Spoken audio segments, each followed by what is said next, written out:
आज हम ऑस्ट्रेलियाई टैक्स की दुनिया में हो रहे कुछ अहम बदलावों की पड़ताल कर रहे हैं। जी। हमारे पास टैक्स ऑफिस की प्राथमिकताओं, कटौतियों, एफबीटी और कुछ अन्य नियमों से जुड़ी ताज़ा जानकारी है। ऐसा लग रहा है कि एटीओ मतलब ऑस्ट्रेलियन टैक्स ऑफिस कुछ मामलों में ज़रा सख्ती दिखा रहा है। हाँ, बिल्कुल। और कुछ में थोड़ी नरमी भी है। तो चलिए समझते हैं कि ये सब क्या है और इसका मतलब क्या हो सकता है।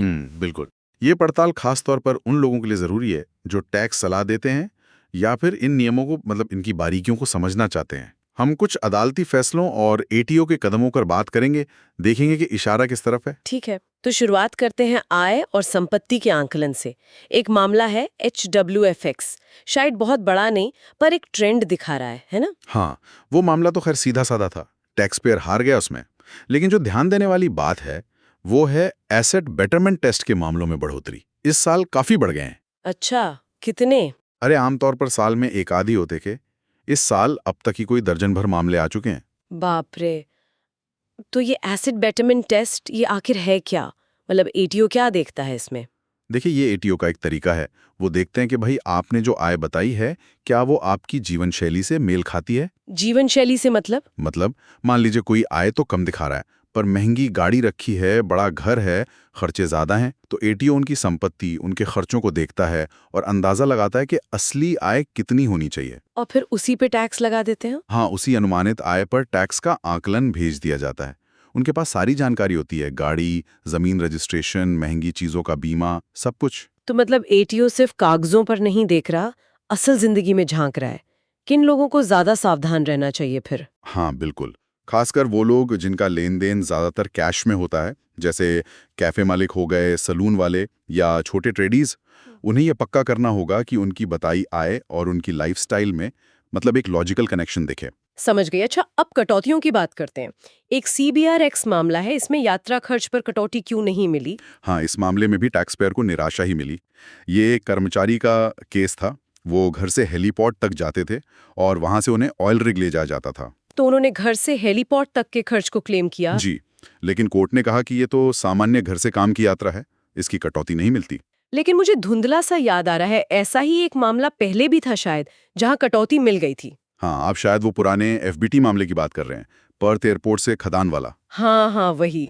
देखिए, वहां फर्क था। वहां कर्मचारी एयरपोर्ट पर ही अपनी ड्यूटी शुरू कर देते थे। यूनिफॉर्म पहनना, साइन इन करना, मीटिंग्स वगैरह। अच्छा। तो एयरपोर्ट को पहला वर्क साइट माना गया और खदान को दूसरा। सीबीआरएक्स वाले केस में ऐसा नहीं था।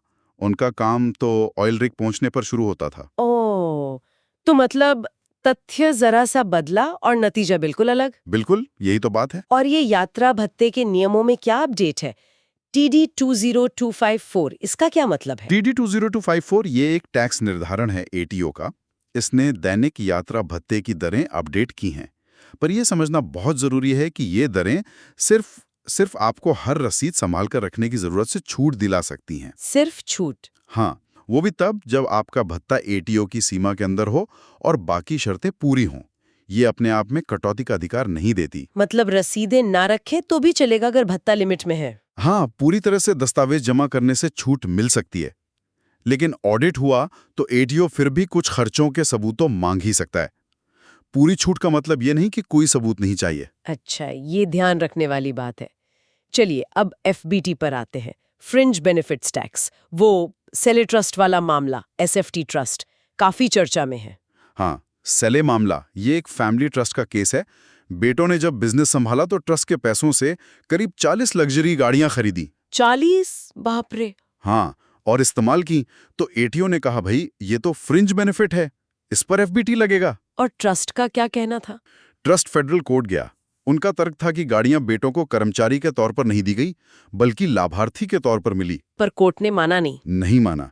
कोर्ट ने कहा कि बेटे ट्रस्ट चला रहे थे, अपने फायदे के लिए इस्तेमाल कर रहे थे, तो एफबीटी एक्ट के तहत वो कर्मचारी ही माने जाएंगे।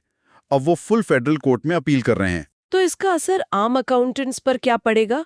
क्या उन्हें अपनी प्रक्रिया बदलनी पड़ेगी? देखिए, ज्यादातर मामलों में शायद कोई खास असर न पड़े। हाँ। अगर अकाउंटेंट सामान्य प्रक्रिया अपना रहे हैं, ट्रस्ट चलाने वालों को कर्मचारी मान रहे हैं, कारों पर एफबीटी कैलकुलेट कर रहे हैं, एम्प्लॉय कंट्रीब्यूशन लाभार्थी खाते से चार्ज कर रहे हैं, एफबीटी रिटर्न भर रहे हैं, तो फिर इस केस का नतीजा चाहे जो भी हो, उनकी रोजमर्रा की कार्यप्रणाली पर फर्क नहीं पड़ना चाहिए।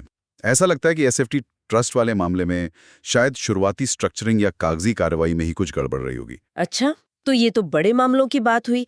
क्या टैक्स सिस्टम को कहीं आसान बनाने की भी कोशिश हो रही है? हाँ हाँ बिल्कुल।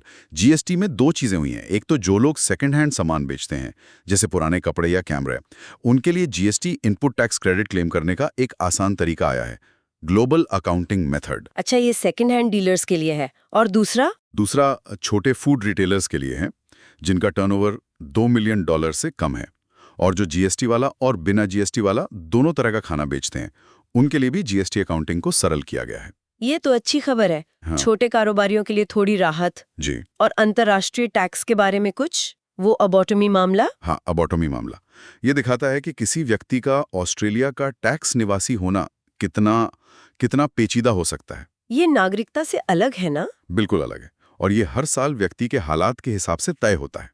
कोई एक साल निवासी हो सकता है, अगले साल शायद ना हो, भले ही हालात में बहुत मामूली सा फर्क आया हो। ये वाकई जटिल लगता है। तो आज की इस पूरी पड़ताल से ये तो साफ है कि टैक्स की दुनिया में लगातार बदलाव हो रहे हैं। हाँ। एटीओ जीवन शैली पर पैनी नजर रख रहा है। सही प्रक्रिया अपनाना बहुत जरूरी है, खासकर एफबीटी जैसे मामलों में। लेकिन हाँ, कुछ जगहों पर नियमों को सरल बनाने की कोशिश भी हो रही है। बिल्कुल सही। और ये भी साफ है कि कैसे तथ्यों की छोटी छोटी बारीकियां, मतलब बिल्कुल जरा सा फर्क, टैक्स के नतीजों पर बड़ा असर डाल सकता है। चाहे वो यात्रा कटौती हो या निवास की स्थिति, ये हमेशा याद दिलाता है कि हर मामले को कितनी गहराई से देखने की जरूरत है। सही कहा। शायद सोचने वाली बात यह है कि क्या टैक्स कानून कभी इतने सरल हो पाएंगे कि इस तरह की जटिलताएं अपने आप कम हो जाएं? ये एक बड़ा सवाल है।